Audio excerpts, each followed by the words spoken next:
Hello and welcome. We've seen a very decent day of trade, 1% higher on the Nifty index, and we continue to chug along just about fine. Fine fettle, in fact, is how the index has played out this week. It was the breadth. It was extremely strong in terms of the market breadth today, 3:1 in favor of the advances. Some of the declines, Adani Ports on the back of numbers, even though the numbers were okay. M&M was down around 1.3 odd percent. Power Grid, Eicher Motors, Bajaj Auto are just some of the stocks which were laggards in the day of trade. Jio Finance, HUL, Hindalco, Infosys were just some of the stocks which trended in the green, and some very strong gains seen on some of those names as the day has chugged along. We also saw decent moves on Trent, Bharti, JSW Steel, all of who gained at least 3% in the day of trade today. So some very, very decent gains being clocked. The broader markets also fairly good, 1.3 odd percent higher on the Nifty small cap, nearly 1% higher on the Nifty mid cap. But some stocks, again, within that broader market pack, again, 3:1 on the advanced decline in broader markets. J&K Bank was the calamity, nearly 13% lower on J&K Bank. Phoenix Mills down 6, Pine Labs down 5.5, Sumitomo, Schneider, Car Trade, all of those were stocks which were laggards, and some of them, of course, on the back of numbers and earnings. Pine Labs, of course, came out with numbers yesterday that knock on the stock price today. PCBL was the standout, 16% higher. Keynes Tech up 13%. Paraday Phosphates was up 12.5%.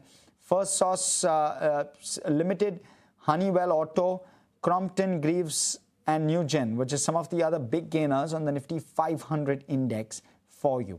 But that's, of course, on the day of trade of Wednesday. Let me go across to Merrill. Set us up, Merrill, for Thursday's day of trade. Yes, so these are some of the major events that investors should keep on their radar ahead of the 30th of July. So it's from India, it's the monthly sensex expiry day, so watch out for volatility in the markets. In terms of global cues, do watch out for GDP, consumer income, PCE price index data, and also the initial jobless data coming in from the US. From UK, investors will track the Bank of England's rate decision, which will be in focus. In Eurozone, GDP, unemployment, and consumer confidence data will be taking the spotlight as well. In terms of global earnings, it's a major earnings day. We've got Apple, Amazon, MasterCard and Samsung among the key heavyweights set to report their results. And back home in India as well, M&M, Bajaj Finance and Tata Steel from the Nifty pack will be reporting their results. Apart from that, also, we've got quite a few stock-specific buzzers which are going to likely be in focus on the day. Do watch out for Nuvama, Prabha Energy, JBM Auto, all set to raise funds in their upcoming board meetings. Do watch out for IndiCube Spaces. That counter is going to be seeing 36% of its equity share capital coming out of a lock-in period. So we could see some selling pressure there as well. In terms of the primary market names as well, it's a packed calendar. There's Juniper Green Energy and MV Electrosystems. Both of these IPOs are set to open on the exchanges, while Extranet Technologies, Indomim and Lohia Corp, these IPOs are set to be listing as well. So do watch out for these counters in addition to all of the global cues that are going to be in focus on the 30th of July. Okay, thank you so much for that, Merrill. Ajit Mishra joining us this afternoon to give us a sense of how he's looking at markets. Ajit of Relegate Broking, of course. Ajit, great having you. The index move, Ajit, was a lot better than yesterday, right? Because the breadth was much better. Sectors trending in the green were more resilient, if I can call it that. And there was banks also which kind of participated. Are you now more bullish on markets than you were maybe at the end of last week? Good evening, Harsh. So definitely, situation is much better to what we were on last Friday. Means it was a range breakdown from this 23,800, 24,400 band last week. Trend line test around 23,600 marks. So last three trading session has definitely, subsided the pressure that the market was facing till Friday. The start of the new expiry week, expiry month, on a positive note, continuous support from the IT. This is something which is definitely a positive surprise for the participant at large, because 18% kind of a gains in the IT index. And now the rate sensitive also started participating in this move. Barring banking is still subdued, but auto counters, reality counters, they all are contributing. For indexers, I still feel that we are not completely out of woods, because we are very close to the next level of resistance, close to around 24,400 mark, which coincides with the long-term moving average on the daily chart of 200 days of exponential moving average, and then the previous swing high close to around 24,600. So we still have multiple resistance on every 200 point kind of an uptick. But relatively on the sectoral front, on stock specific front in the mid cap and small cap space, we have ample of opportunities. So auto, pharma, and now metals also, we were seeing a fresh rebound after almost a month of correction consolidation. Is the area basically where one should focus on. In index, I still feel that around close to around 24,400 mark, one should book some profit in case if you are sitting on the long side, or at least trail your stop losses on every rise until we decisively break 24,600 mark and sustain. Right. Okay. So that's the way to kind of play it. That sets us up beautifully. With regard to IT, Ajit, what a dream run. Last 3 to 4 trading sessions. Not just that, but if I zoom out as well, since the start of July, top sectoral gainer, I believe it's up 13 to 15% for this month alone. I mean, highly unexpected. Was it oversold? Give us the thinking, the thesis, and where are we at? Should one, if someone hasn't piggybacked on this rally, is this a good time to probably jump on? So honestly, Yash, it's completely unexpected, because earlier also we have had rebound in IT pack, but they usually tend to fizzle out. This time around, we are surpassing every barrier. And especially during the corrective phase also, we are not seeing sharp decline. So this is something which is positive so far. Now, for the Nifty IT, we have almost reached closer to the long-term averages on the daily chart, close to around 31,800 mark. So we made a high of around 31,350 today. So we are just 500 points away from that area. So fresh position one should avoid, because we are closer to the resistance and the trend has not reversed yet. It's no doubt a very strong move, but it's not a reversal yet for the index.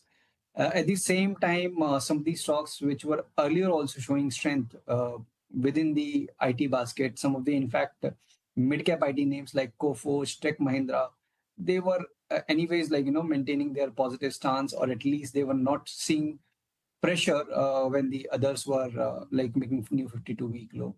So selectively buying can definitely be considered, but I feel that sectors like auto, pharma, and metals now, they offer good risk to reward ratio from the current levels in comparison to IT. Auto, pharma, metals, picks there for Ajit. What should one bet on tomorrow's stocks? Interestingly, it's not any of these sectors. It's different from the sector, because otherwise also we are seeing some of these themes on the rotational basis attracting interest. So 361, it's been almost like 1.5 years of consolidation in the stock. And finally, we are seeing some decisive sign of trend continuation. So here the risk reward is favorable. With stop at 1,060, one can accumulate the stock at current levels with 1,380 as a target zone. And from the metal basket, yes, NMDC is something that we like.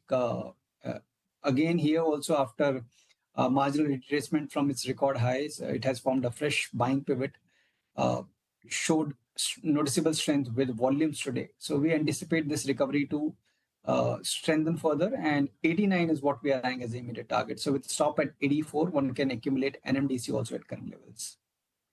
Okay, that's the tilt with regard to stocks as well. Ajit, leave us with a little bit more. With regard to the sectors you spoke about, any specific stocks that one should bet on within those sectors? Yeah, so apart from what we have already discussed from the auto basket, TVS definitely is among the most promising name. It has reclaimed its record high, a consolidation range breakout, everything is aligned, means volume, price action plus results. So this indicates that the positivity that the stock has regained the momentum post earnings is likely to continue. So with stop at 3,800 mark, one can continue to look for buying opportunity accumulation on every dip with the upside potential of 4,500. M&M also, I believe, because the number is around the corner, and the moment we surpass 3,350 mark, 3,400 levels, here also we anticipate a strong possibility of possible retest of the record highs, close to around 3,600, 3,650 something that this stock might also test. So both stock, TVS and M&M. From the pharma basket, Sun Pharma definitely looks very promising. Again, at record highs, gradually inching higher, not participating much on the downside when the market corrects. So stop 1920, upside is open. So basis the risk to reward 2100 plus, something that one can maintain as a target. Sun Pharma from the pharma basket. And lastly on the list is Biocon. Here also we are seeing that stock is sustaining around 52-week high, a marginal breather after this recent up move. So it's basically offering a buying opportunity to those who missed the chance earlier. So with stop at 415, one can accumulate Biocon also at current levels. Thank you so much, Ajit. Very patiently breaking that down for us, sectors, the market itself, and stocks, of course. Thanks so much. Thank you. All right, viewers, time to take a little bit of a breather on the show. What we'll do on the other side is we'll speak with Shreya Khandelwal and we'll talk to her about NBFCs. And it's a theme in focus because you'll have Bajaj Finance come out with numbers on Thursday. You already had Tata Cap and Chola's numbers. Both were very decent sets, frankly. No complaints per se, business as usual. And therefore, the Bajaj Finance expectation is far stronger. And can it really deliver in terms of the expectation?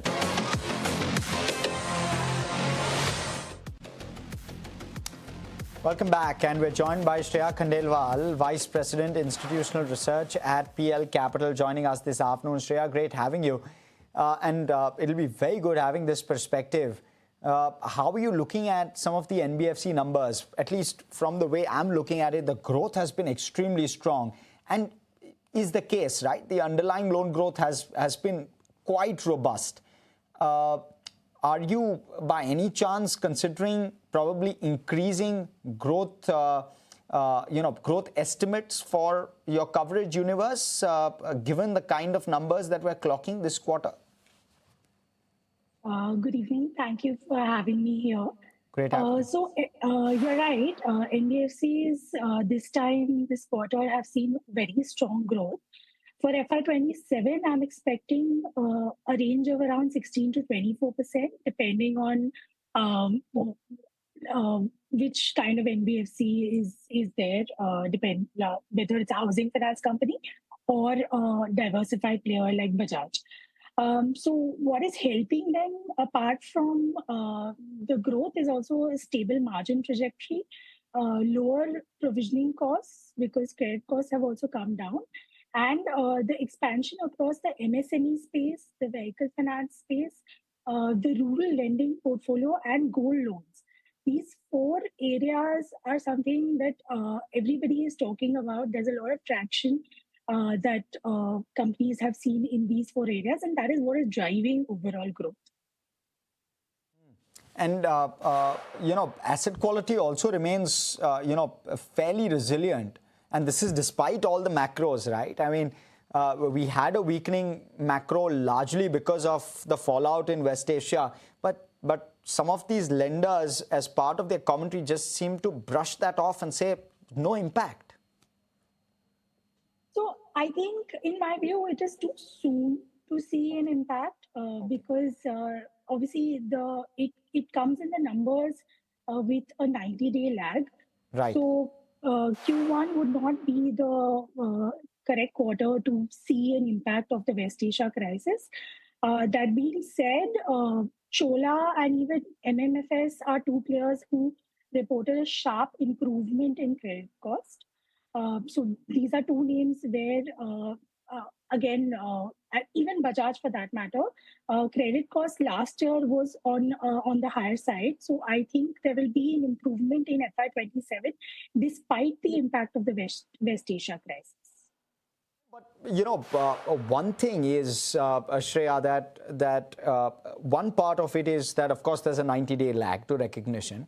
But the other part is when we are speaking with managements on ground and when they're speaking on their con calls as well, they're not signaling any worry that they're seeing. So would that therefore sufficiently give us comfort that things are kosher? I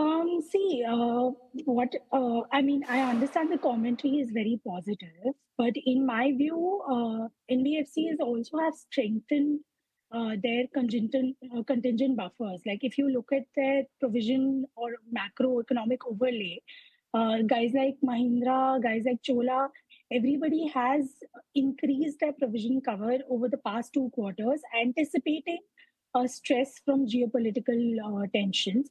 Apart from that, even a weak monsoon is something that we need to factor in because, again, there is going to be a shortfall or because the El Nino conditions that we are seeing, which again will play out in Q3. So in that sense, they have already, beefed up in terms of their provision covers. Okay. Shreya, in terms of rate action, not much anticipated, right?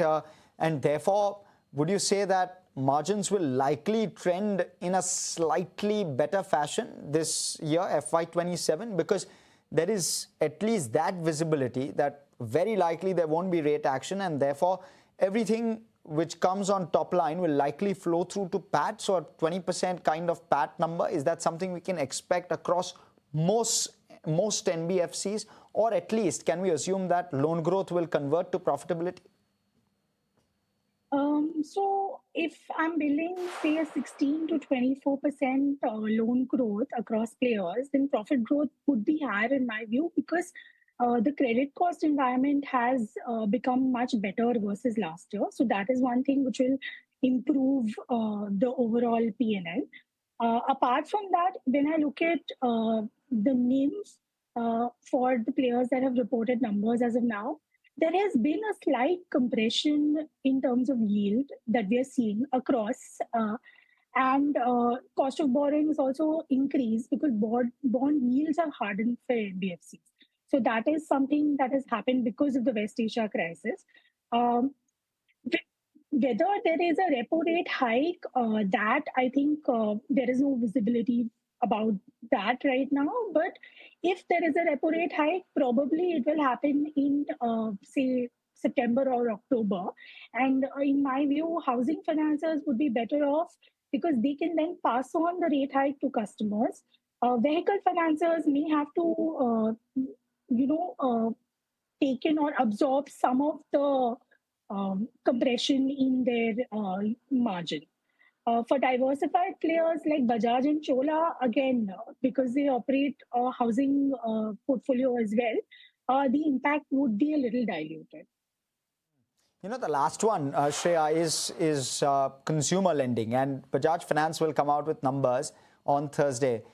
Give us a sense, this robust loan growth that Bajaj has been clocking the last couple of years, especially when the stock price had softened to around 6,000 levels, there was, or rather 600 levels equivalent to the split and the bonus, etc.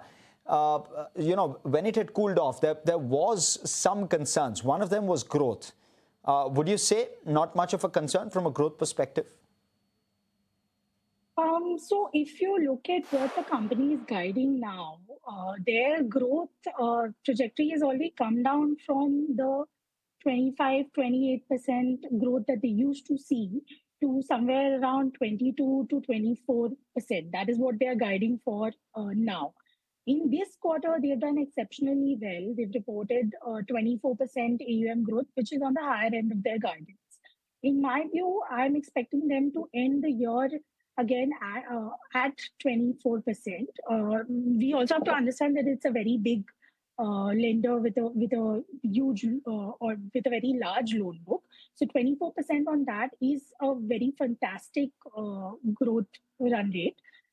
Now, if I look at where this growth is coming from, then the portfolio that is doing well for them is the housing finance portfolio. Even new businesses like gold, their non-captive auto businesses, although small, they are also starting to contribute now. The main challenge as of now that they're seeing is in their MSME portfolio. Now that, in my view, should recover from next quarter onwards. And here they've curtailed disbursements also.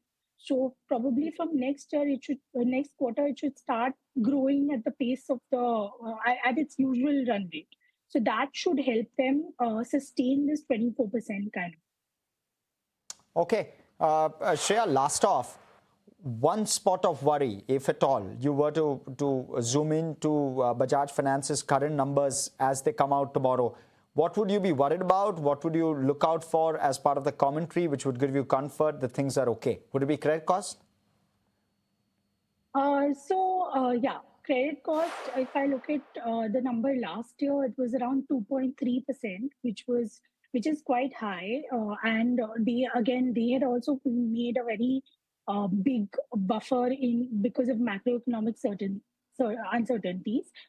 So that now, in my view, should come down to the 1.5 or 1.6% that they usually do. So commentary around credit costs would definitely be important. Second thing is, like I already mentioned, the recovery in the MSME portfolio, which is around 12% of their entire loan book. That should also be monitorable in my view. And apart from that, I think from a NIM perspective, very slight marginal moderation in NIM is what I'm building in my numbers, because they will also pass on some benefit to customers. So that is my view on Bajaj Finance. Okay. Shreya, thank you so much. Really appreciate you coming in and giving us that perspective. Just very quickly before I let you go, is there a preference that you have in terms of which counters you prefer over others? My preference, if I look at my pecking order, then Yes. Shriram Finance would be one name that I like. Okay. Again, growing at around 15-16%, should improve to 17% by the end of this year. They are also now moving into the new vehicle finance segment. So that should also help them in terms of growth. So that is that is one name currently that I prefer. Right. Okay, Shreya, thank you so much for coming in and speaking to us. I appreciate the time you've given us. All right, completely timed out on this edition of Market Edge. It's a goodbye from myself and everyone who puts this show together. Thanks so much for watching.